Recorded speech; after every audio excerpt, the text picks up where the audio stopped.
Praise God. Let us open our Bible in the book of 2 Kings chapter 2, verse 9 hanggang 10. Naalala ko mga kapatid, nung ako ay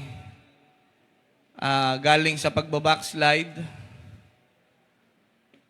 nag-aral ako ng Bible school. Nung ako ay nag-aral ng Bible school, ay inassign agad ako ni Pastor Jaire mag-devotion sa isang youth interfellowship. Dito po yun. No? Purihin ang Panginoon, nakabalik ako.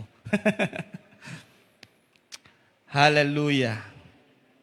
2 Kings chapter 2, verse 9.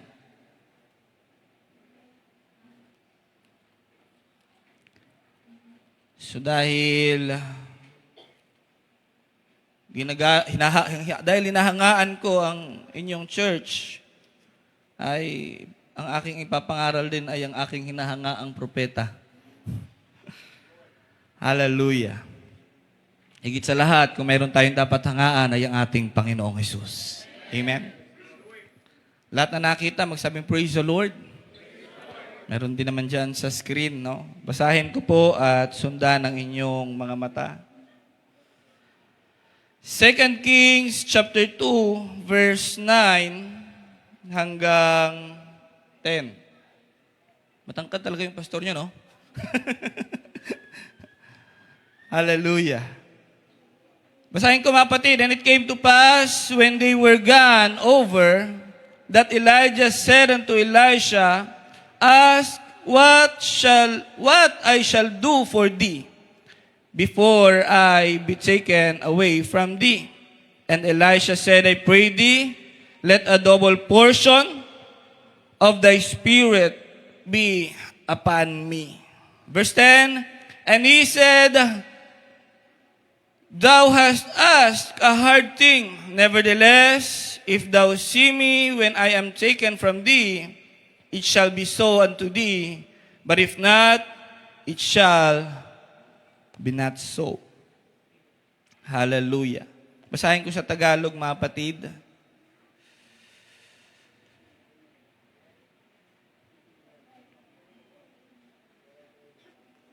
Sabi rito, mga kapatid, at yun nga ang nangyari pagkatapos silang tumawid sa kabila. Sinabi ni Elias kay Eliseo, hilingin mo sa akin ang ibig mong gawin ko para sa iyo bago ako kunin sa piling mo. Sumagot si Eliseo, kung maaari, hayaan mong mapunta sa akin ang 2 ulit ng iyong espiritu. Sumagot si Elias, humihiling ka ng mahirap na bagay, gayunpaman, kung makikita mo ako kapag kinuha ako mula sa iyo, mangyayari ito sa iyo. Pero kung hindi mangyayari iyon. Medyo challenging yung kondisyon. Amen? Tayo lahat ay pipikit. Tayo'y manalangin. Dakilang Diyos na mabuti, maraming salamat, O Lord, sa iyong mga salita na aming nabasa. Dalangin namin, Panginoon, sa oras na ito ay samahan mo po kami at langisan mo ang iyong lingkod, Panginoon, na maihatid tangi ang iyong salita at wala nang iba pa. Malaya kang mangusap sa bawat individual, Panginoon, at malaya ka, Panginoon, na ibuho sa iyong banal na Espiritu sa bawat individual sa oras na ito. Purihin ka, O Lord, sa umagang ito sa pangalan ni Jesus. Amen. Hallelujah, hallelujah. Kamayan mo ang iyong kapatid at sabihin mong, pursuit of anointing. Paghahangad ng pagpahid or ng anointing. Mari tayong makaupo. Hallelujah, hallelujah, Jesus. Praise the name of Jesus. Ano bang ibig sabihin ng anointing? Alam niyo ba kung ano yung anointing? Ang tanong, gusto niyo ba ng anointing? Hallelujah. So, yung anointing, mga kapatid, sabi dito, it is God's selection of a person. Kapag pinili ng Panginoon yung isang tao, ay ina-anoint niya yan. Vice versa, kapag inanoint ka ng Panginoon, pinili ka ng Panginoon. Amen? At ang Diyos na ating pinaglilingkuran ay hindi po madaya. Kaya sa totoo lang, as much as possible, lahat tayo tinatawag niya, lahat ng tao tinatawag niya nga mga kapatid. And that's the reason why na yung technology natin tumataas ng tumataas. Para maabot yung mga tao ng salita ng Diyos. Amen? At kung ikaw ay nandirito, ibig sabihin ikaw ay naabot. Therefore, God has chosen you. Amen? Pinili ka ng Panginoon. Huwag nating sayangin yung pagpili ng Panginoon sa atin. Dahil mas maraming matatalinong tao dyan. Mas maraming magagaling na tao dyan. Mas maraming mayamang tao dyan. Pero ikaw ang pinili ng Panginoon. Hallelujah.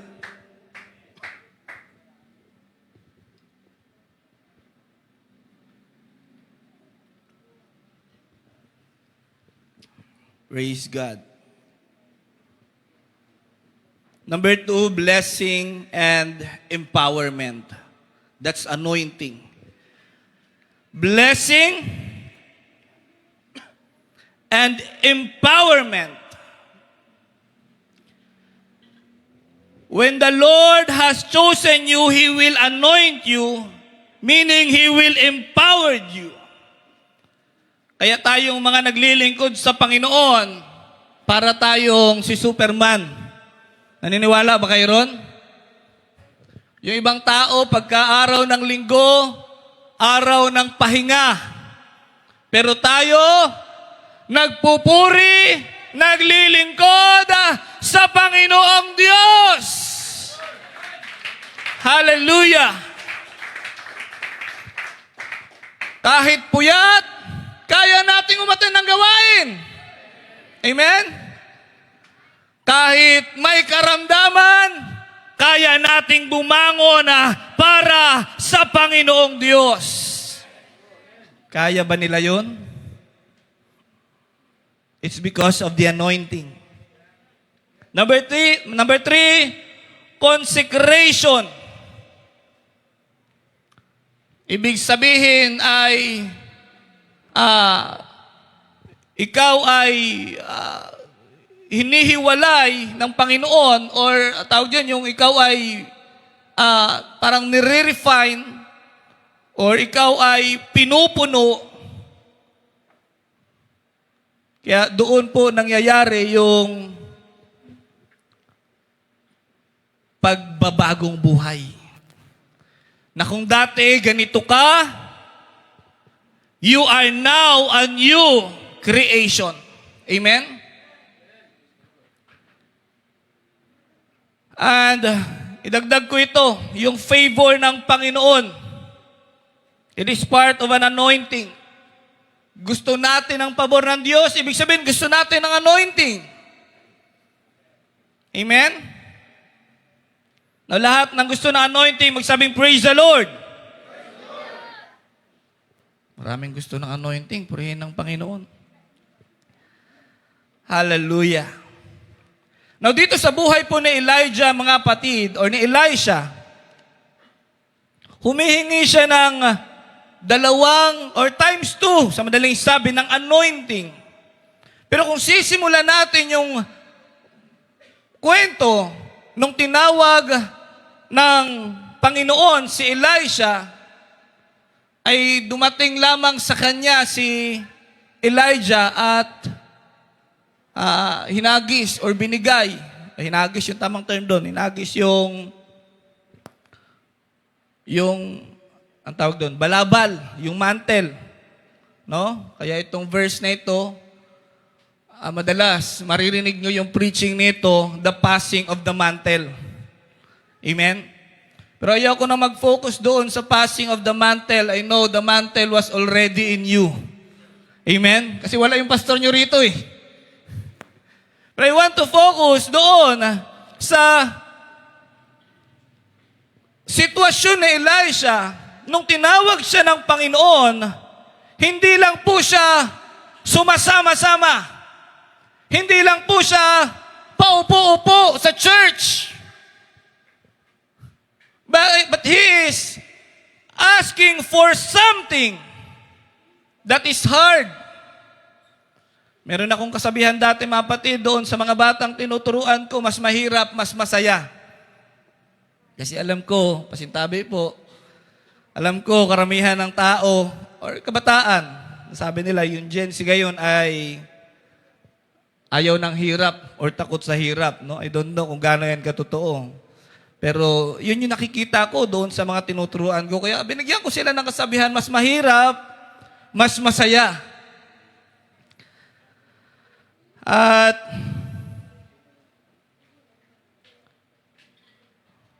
sino rito mga sanay sa hirap? Pwede ko makita yung mga kamay ng mga sanay sa hirap?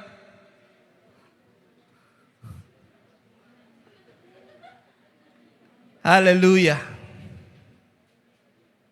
Alam niyo, isa sa pinakamahirap? Yung kapag gusto mo nang magbago. Pag gusto mo nang magbago, gusto mo nang magsimba. Si Satanas meron agad balakid. Pero focus tayo dito kay Elisha.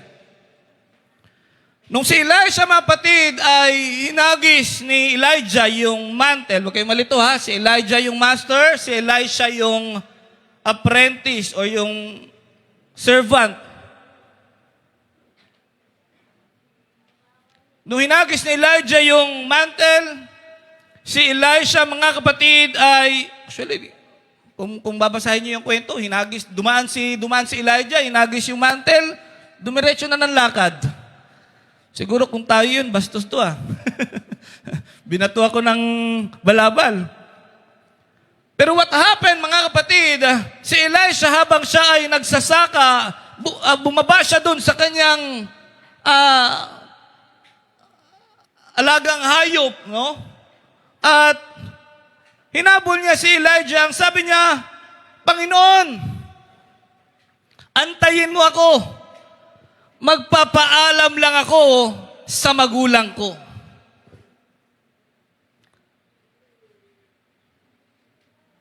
And most people,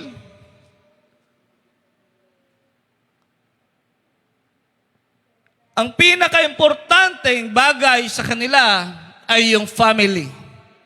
Amen? Ano ba yung kasabihan ng Nescafe? Para kang kinsa ka mo bangon.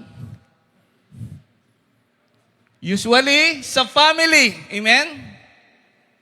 And your family is a gift. Dapat lang na mahalin at ingatan mo yan.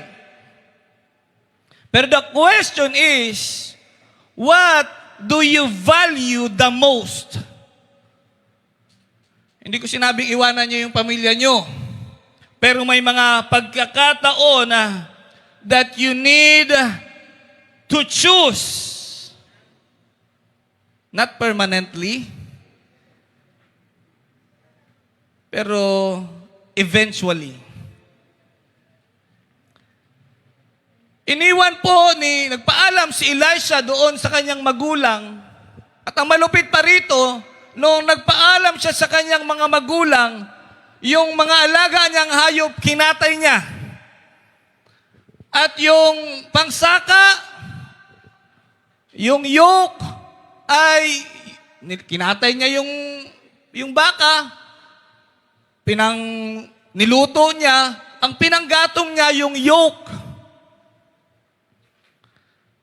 Ginawa niya yun para alam niya sa sarili niyang wala ng balikan. No turning back. Amen? Nung ako ay nagsisimulang lumapit sa Panginoon, ay yung mga dati kong barkada, lagi nagme-message, tara na, tara na. Kaya mahirap talagang, isa sa pinakamahirap talaga, yung kapag gusto mo nang magbago at maglingkod sa Panginoon. Nandun yung temptation, magpapadala si Satanas. Amen? Pero Elisha, do something that he may know there will be no turning back. And Elisha's choice is to follow the servant of God, the man of God.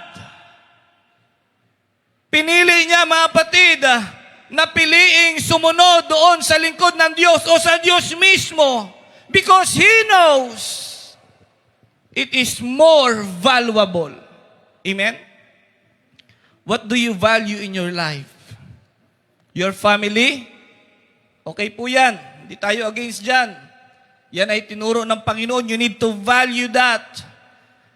Pero kung yung family mo, mga kapatid, yung dahilan kung bakit hindi ka makapaglingkod sa Panginoon, you can set them aside.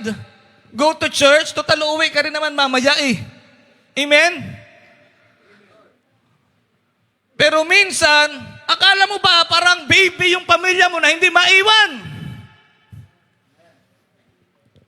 Sabi ng mga bata minsan na tinuturuan ko, Pastor, hindi kami makapagsimba, hindi kami pinapayagan eh. Ano hindi pinapayagan? Talakwatsahan nga kayo. Huwag kayo magpaalam, dumiretso na kayo rito.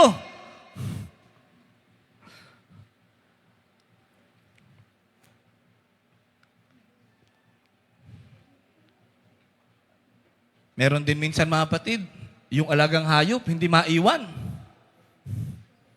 Pastor, may pusa ako eh. Pastor, yung aso namin.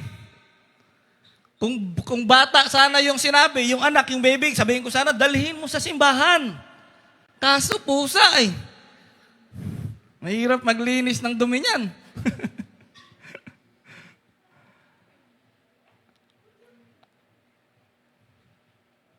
Tapos yung alagang pusa, hindi lang isa, hindi lang dalawa, ang dami. Pag-pray na lang talaga natin. Sana walang ganyang dahilan dito. Amen? Tinawag ka ng Panginoon. Pag tinawag ka ng kaibigan mo, kahit nakahiga ka, babangon ka. Pag tinawag ka ng boss mo, yung iba kahit bagyo, bumabaha, papasok. May call center ba rito? Ganyan sa call center, tama? Mamamatay na, naghihingalo na. Pumasok ka.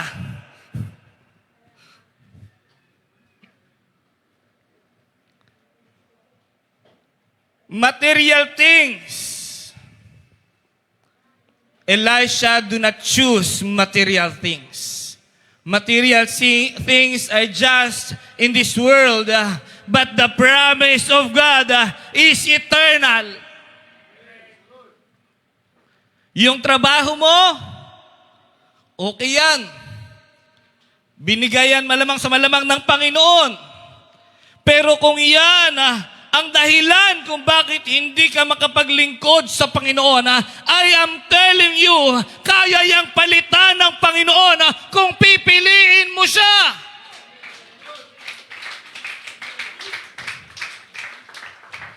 Ako po ay graduate ng hotel and restaurant services or management. Ang plano ko talaga ay mag-abroad, especially sa barko. Kasi po, tip pa lang, baliwala na yung sahod. May seaman ba rito? Wala. Kung may seaman ka, kung may seaman dito, ipag-pray mo yan. At during ako graduate, along the road, habang kumukuha ko ng mga experiences, ay salamat sa Panginoon dahil dinala niya ako sa Bible school at purihin ang Panginoon, nandito ako sa harapan niyo ngayon. Kasi po, kung ako ay nakapag-abroad, I don't know kung anong buhay mayroon ako ngayon. I don't know kung ako ay naglilingkod pa rin kaya sa Panginoon.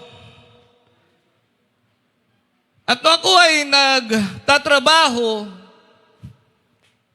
pag-apply, syempre, alam nyo, pagka nag-apply ka during the interview, ang tanong agad sa'yo nung nag-interview, are you willing to work in pressure, to work in holidays, in weekends? Syempre, ang sagot mo, oo. Ay, pag hindi, hindi ka tatanggapin. Tapos pag makaisang buwan na ako, dahan-dahan ako magpapaalam sa manager ko niyan. Sir, pwede ba akong mag-day off ng Sunday? Pagka nasa hotel and restaurant industry ka, a-absent ka ng Sunday, ang tawag sa iyo, anak ng Diyos. Thank you Lord, anak ako ng Diyos. Minsan pumapayag, minsan hindi. Tinatapos ko lang yung kontrata at hanap ng ibang trabaho. Yung tatay ko mas matindi. Habang nag-a-apply, tatanungin niya na agad yung boss niya, may pasok po ba ng linggo? Kasi pag hindi ako tutuloy. Matindi, no? Kaya ba natin gawin yon? Kaya ba nating piliin ang Panginoon over anything? Parang ayaw nyo yatang piliin yung Panginoon, Kaya ba nating piliin ang Panginoon over anything? Alam ko, nandito kayo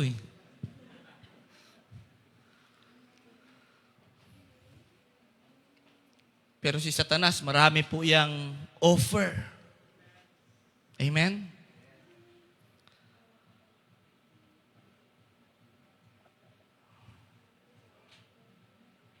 Your pride.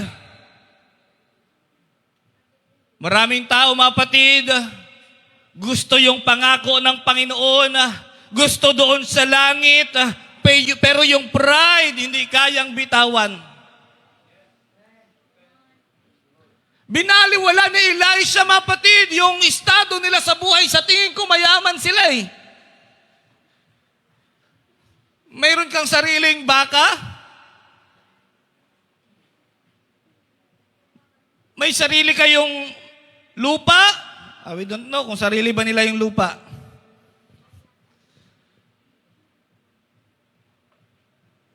Pero pinakain niya yung baka doon sa mga tao. Amen? Sa tingin ko may kaya sila o baka mayaman sila, mga kapatid. Pero wala siyang pakialam doon sa pride.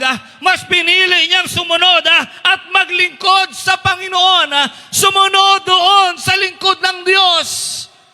No matter how hard. Dahil sa totoo lang, napakahirap ng buhay ni Elijah. Kakain once a week. Or minsan, once a month. Kaya yung tulog niya nung siya'y ginising ng anghel. Alam niyo yung kwento, no? Alam niyo ba yung kwento? Nakatulog si Elijah. Ginising siya ng anghel. Gumising ka na't kumain. Bumangon. Higa ulit. Grabe yung pagod niya. Grabe yung panghihina niya. Grabe yung dinaranas niya, mga kapatid. Pero mas pinili ni Elisha sundan yung lingkod ng Diyos. Naririnig ko dati, mga kapatid, ng mga nakaraang taon, pag nagkikwento si Pastor Rod, nakikwento niya yung hirap na dinanas nila dito. Pahapyaw lang naman. Ano ba yung naalala kong kwento niya? Dati ay sawali lang daw itong simbahan. At may times na gusto na silang paalisin. Ewan ko, sarili nyo na ito ngayon. Praise the Lord, no?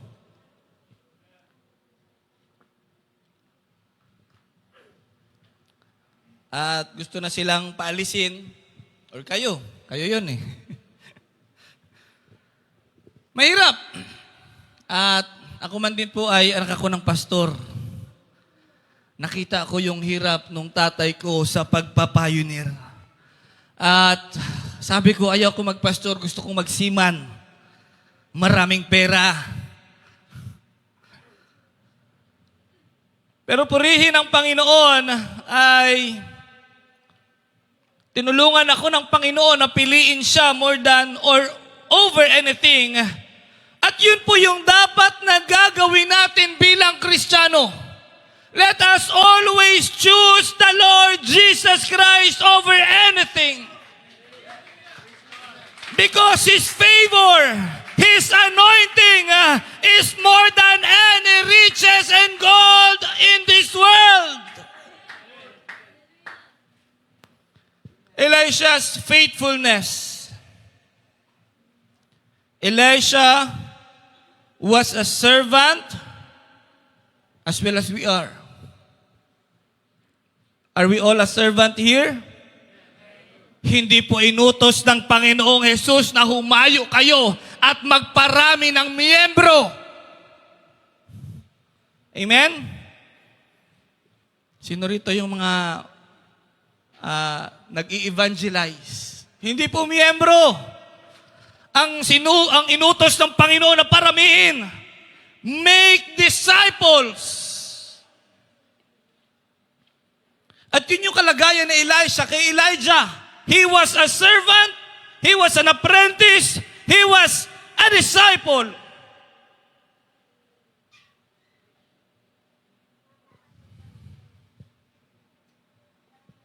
At talagang sumusunod siya kay Elijah. Huwag tayong malito. Ang Panginoong Diyos na pinaglilingkuran natin, walang iba kundi ang Panginoong Jesucristo. Pero we need to follow our Master or yung Panginoon or yung pastor natin. Amen? Hindi natin empleyado yung pastor natin. Turuan mo kami. I-guide mo kami. Well, you are not paying respect. Amen?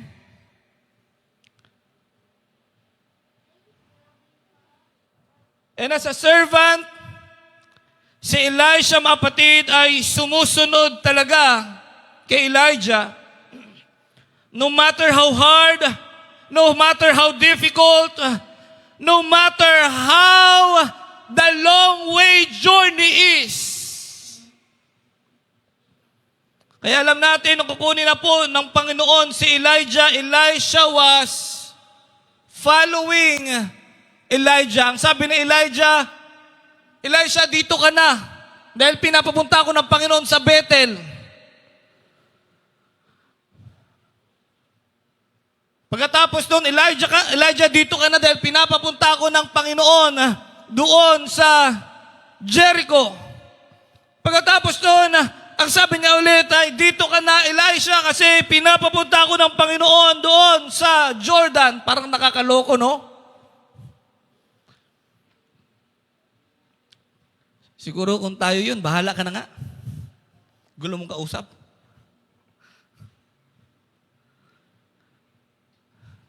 As a servant, as a disciple, may mga bagay pong sasabihin, iuutos, ipapagawa ang inyong pastor, and our duty is to obey. Hindi ka naman siguro utusan ni pastor na magbenta ng shabu. Hindi ka naman siguro utusan ni pastor na tikman mo nga itong mga alak na to, anong pinakamasarap rito. Tikman mo nga to, sigarilyo na to, kung quality ba to. Hindi naman siguro. As long as it is for the glory of God, do it. As long as it can help for the growth of the church, do it.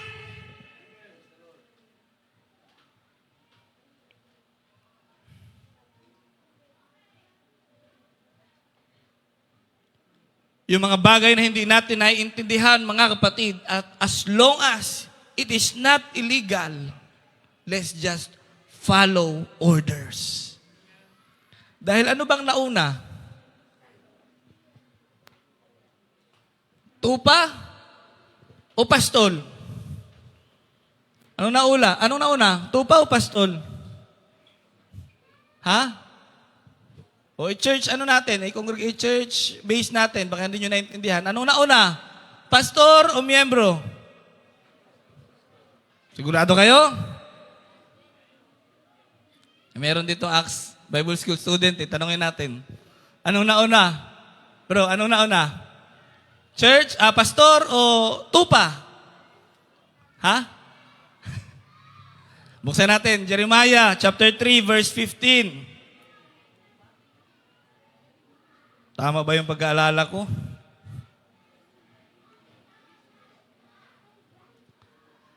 And I will give you pastors according to mine heart, which shall feed you with knowledge and understanding. Anong nauna? Tupa. Nauna yung tupa, nauna yung miyembro, mga kapatid. Or yung disciple. Miyembro na naman tuloy tayo. Jeremiah chapter 1 verse 5, mga kapatid, ang sabi rito, bago kita binuo sa sinapupunan na pinili na kita. Bago ka pa ipanganak, itinilaga na kita. Ginawa kitang propetas sa mga bansa. Nasa tiyan pa lang tayo, mga kapatid, ng ating mga ina. Kilala ka na ng Panginoon. At alam ng Panginoon na kailangan mo ng pastor. When the Lord gives you pastor, ibig sabihin, kailangan mong magpasakop. Amen? Kaya nung dumaan, nung hinagis ni Elijah yung mantle kay Elisha, siya yung humabol. Because he needs a master. He needs a teacher. Alam mo ba na kailangan mo ng pastor? Nung binigyan ka naman ng pastor, ayaw mong sumunod. Naku po. Ay hindi, sumusunod nga kayo eh. Sabi ko nga kahit nga wala yung pastor nyo eh. Pero just a reminder, mga kapatid, baka mayroon pa ritong may kinikim-kim pag inuutusan ni pastor. Ako na naman. Church, kailangan ka ng church. Brothers and sisters, kailangan ka ng church na ito. Pero alam mo ba, mas kailangan mo ang Panginoong Diyos. And God cannot talk to you personally. Do you know why? Kasi bago ka lumago, nagmula ka sa pagiging isang makasalanan. Bilang makasalanan, there is a great barrier between you and God. So paano ka tatawagin ng Panginoon? Paano ka kakausapin ng Panginoon? Kaya yung lingkod niya, yung pinadala niya para sa iyo. Amen? That's why we need to respect and to follow our pastor. Kailangan natin magpasakop, kailangan natin magpakumbaba. Dahil narinig ko sa isang speaker, ang sabi niya, how you treat your pastor is also the way you treat God. Kasi po, yung pastor ninyo, nanggaling sa puso ng Diyos. Halimbawa, niregaluhan ko kayo. Ano kaya regalo ko sa inyo? Regaluhan ko kayo ng iPhone? O sige, iPhone. Tapos, nung kayo ay hawak nyo na yung iPhone, Ang pangit naman ito, itapon to sa basura. Ang pangit naman ito, ibenta yan. Ibigay na lang sa iba. O kaya sinira mo, itapon na to. Anong mararamdaman ko? Matutuwa kaya ako? As well as with the Lord. Binigyan ka niya ng pastor. Nung binigyan ka ng pastor, paano mo tinatrato yung pastor mo? Elisha is following a leader with respect, with love,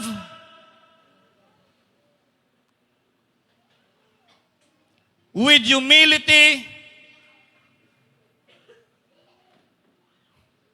at nang may paglilingkod.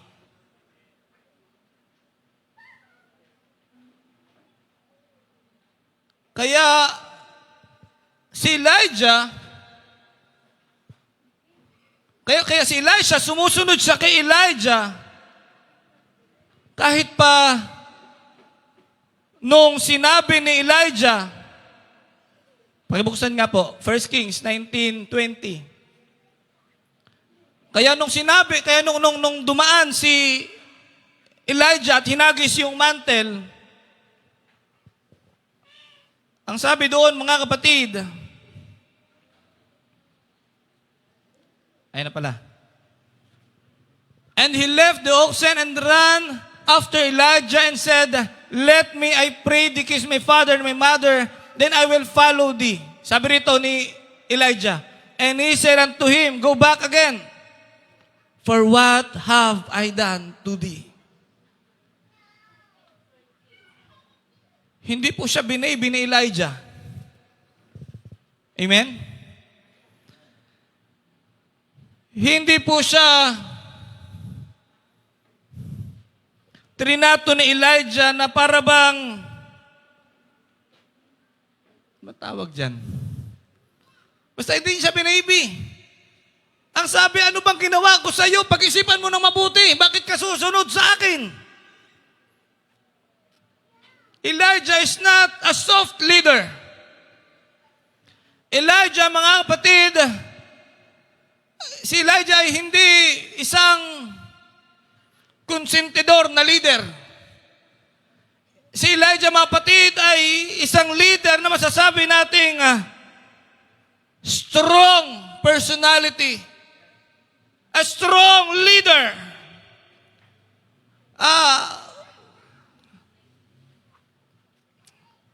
Ang tawag dito, yung siya ay prangka, no? Pero Elisha still follow his leader. And as well as, mga kapatid, in 1 Kings chapter 2 verse 2 or 2 Kings chapter 2 verse 2. Ang sabi diyan, mga kapatid, I go the way of all the earth. 2 Kings.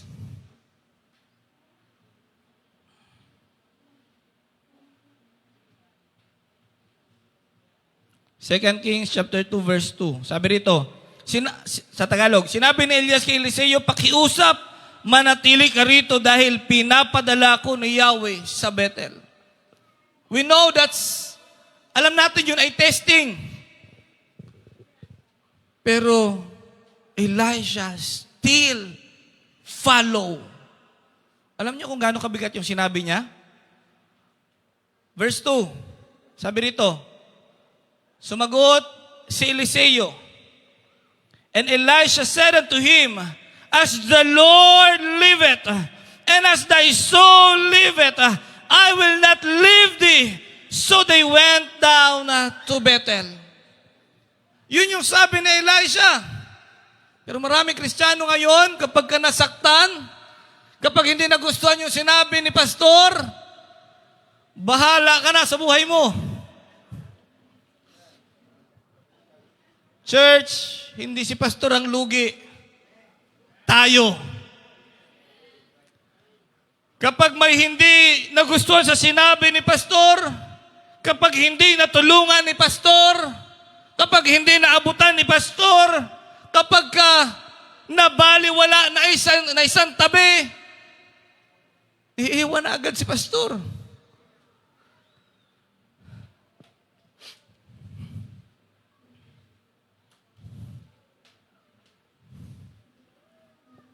Pero Elisha, the example of Elisha, ang sabi niya, as the Lord liveth, and as thy soul liveth. Hello? Hindi po disgrasya na naging pastor nyo ang inyong pastor. Kilala nyo ba yung pastor nyo?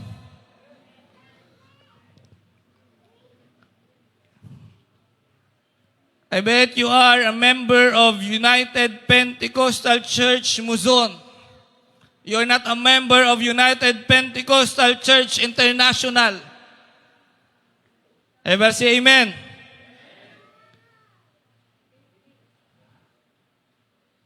For we have one God, one Lord, one faith, one baptism.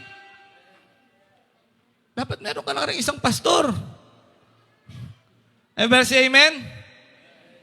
Na may mga pagkakataon na baka nga hindi talaga siya yung pastor nyo, magpaalam tayo. Ipag-pray natin. Hindi yung para ka na lang biglang mawawala. Amen?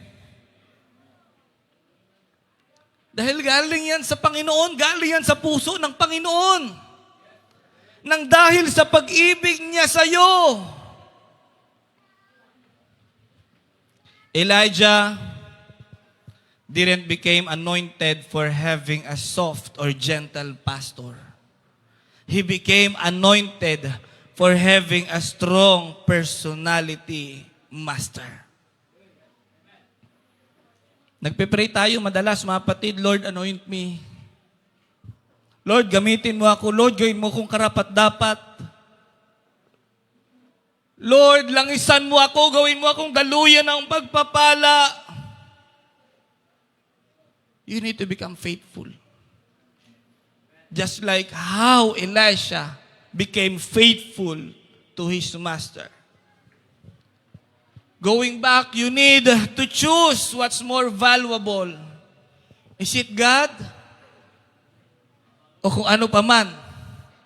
O baka kung ano mang bagay yung mas mahalaga sa'yo? If you are chasing money, you are working many hours to earn money. Amen?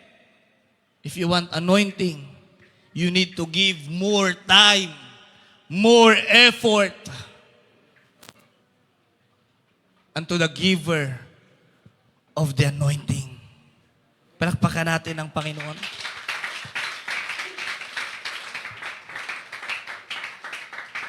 Hallelujah. Elisha, when Elijah was about to be taken, Elisha consistently followed Elijah.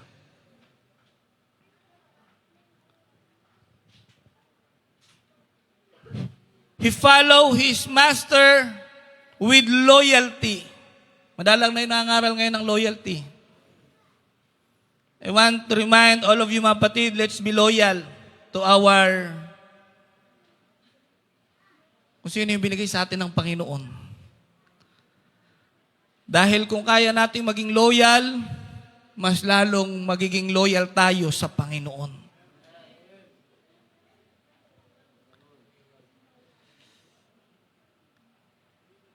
Elisha, when Elijah was about to be taken, he followed Elijah with faithfulness. Kaya kahit parang niloloko na lang siya ni Elijah. Punta dito, punta doon, punta doon. Sunod pa rin siya. Sabi nung isang kapatiran, Pastor, Ini-invite ko, attend tayo ng ganitong gawain, attend tayo ng ganitong gawain. Sabi niya, Pastor, linggo-linggo naman ako umatin. Baka pwede wag na tayong pumunta dyan. Ang layo. Ang gastos. Pero Elisha, do not complain. Everybody say amen. Do you want anointing? You want double portion of anointing? We need to choose carefully and we need to become faithful unto the giver of anointing. Elisha, wanting to have a double portion of anointing, not to boast, not for pride, not for self-interest, not to abuse. Ginusto niya ng double portion of anointing for the glory of God. To be a blessing, to help, to heal, to make miracle, giving God the highest praise. Hallelujah. Maraming Kristiyano sa panahon natin ngayon, mga kapatid, nakakalungkot, gusto ng anointing for self-interest. Tagalin natin yan dito. We are the disciples of God. Maraming Kristiyano, mga kapatid, gusto ng anointing for a spotlight. Gusto ng anointing, mga kapatid, para sa sariling interest. And sometimes, abusing power. Hindi yan yung purpose ni Elisha. Hindi rin yan yung dapat nating maging purpose. Amen? But our purpose is to give glory unto the name of the Lord Jesus Christ. Palakpakan natin ang Panginoon.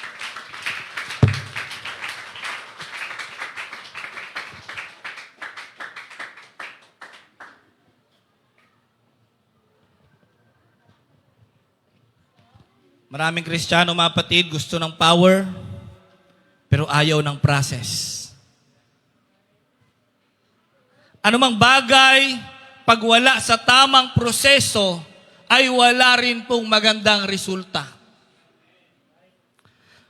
Maraming Kristiyano, mga kapatid, gustong tumugtog, pero ayaw mag-practice. Maraming leader, maraming Kristiyano gusto maging leader, pero ayaw maging example. Maraming Kristiyano gustong tumayo sa pulpito, pero ayaw tumayo sa kalooban ng Panginoon. Maraming Kristiyano gusto maging worship leader, pero hindi naman worshiper. Maraming Kristiyano, mga kapatid, gustong gamitin sa gawain ng Panginoon, pero laging absent, laging late. Anointing is a result of being faithful and choosing always God. Magaling tayong manalangin. Magaling tayong humiling sa Panginoon, Lord, anoint me. But are we really a doer? Are we responsible enough? Are we accountable? Kung gusto mo ng anointing, kailangan mo munang maging karapat-dapat or kailangan mo muna maipakita sa Diyos na hindi masasayang yung anointing. And anointing, mga kapatid, in a biblical terms, Yung anointing, mga kapatid, ay alam natin, yung doon sa Gethsemane, doon ay yung ginawa ni Jesus, His prayers, nung siya ay malapit ng ipako sa krus, there is a crushing, there is a difficulty, as well as there's so many examples in the Bible. Bago nagkaroon ng anointing, there's always a crushing. There's always a difficulty. Maraming pinagdaraanan. At yung anointing, yung langis, no? Nagmumula yun doon sa olive. Na pag hindi mo piniga, hindi mo krinash, wala lalabas na langis. As well as to each and every one of us, if we want anointing, if we want to become anointed, just like Elijah or Elisha, he followed his master with faithfulness.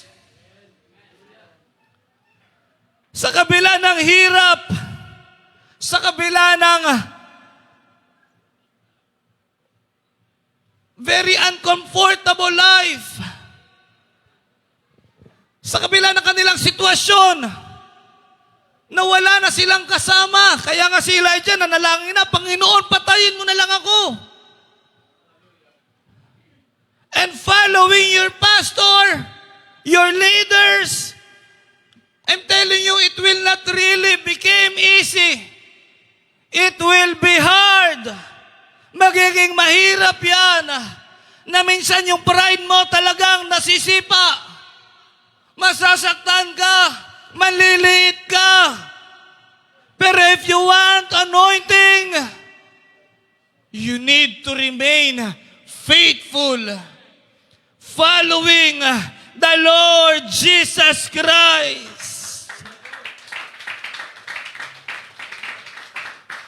Hallelujah. Church, to become anointed is a great privilege. To lift the name of Jesus. To become anointed, mga kapatid, it will also have a cost. Walang libre sa mundong ito. Kung sa mundong ito walang libre, how much more doon sa mga eternal na bagay? You will really pay the price. Kaya nandyan yung gigising ka ng maaga. Nandyan yung kailangan mong manalangin. Not just every Sunday, but you must have your own personal prayer life. You need commitment. You need enthusiasm.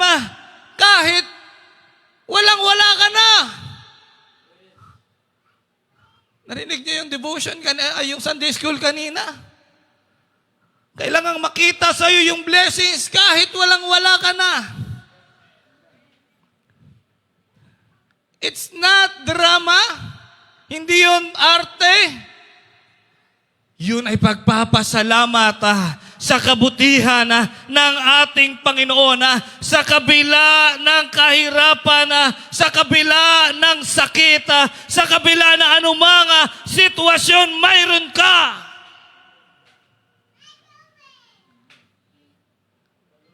Anointing without faithfulness, anointing without humility, anointing without priority God in your life, sayang lang. Kaya before the anointing, the training comes.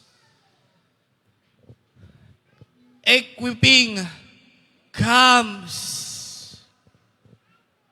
Bago tayo magiging karapat-dapat. Tayong lahat ay tatayo.